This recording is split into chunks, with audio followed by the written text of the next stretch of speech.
নমস্কার, সুদীপ্তা রান্নাঘরে আপনাদের সকলকে স্বাগত। আজ আমি নিয়ে চলে এসেছি চটজলদি তৈরি করার মতো একটি রেসিপি, ডিম ভাপা। বাড়িতে যদি বিনা নোটিশে কোনো গেস্ট আসে, আপনি অল্প সময়ের মধ্যে সামান্য কিছু উপকরণ দিয়ে এই রেসিপিটি তৈরি করতে পারবেন।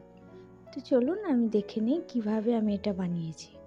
তো এখানে আমি নিয়েছি 3টে সিদ্ধ করা ডিম, একটি মিডিয়াম সাইজের আলু সিদ্ধ করে কেটে নিয়েছি, পেঁয়াজ কুচি, 2টো লঙ্কা কাঁচা লঙ্কা চেরা, টমেটো কুচি, আদা জিরে বাটা, হলুদ আর লবণ।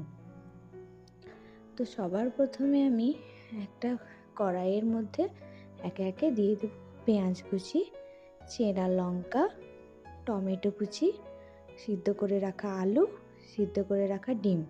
ডিমটা আমি ছুরির সাহায্যে সামান্য চিড়ে চিড়ে দিয়েছি, যাতে মশলাটা এর মধ্যে ভালোভাবে ঢুকে যায়। এইবার যে মশলাটা আমি রেখেছিলাম তার মধ্যে 2 চামচ জল দিয়ে ভালো করে মিশিয়ে নেব। মিশিয়ে নিয়ে এটাকে আমি ওপর দিয়ে ছড়িয়ে দেব।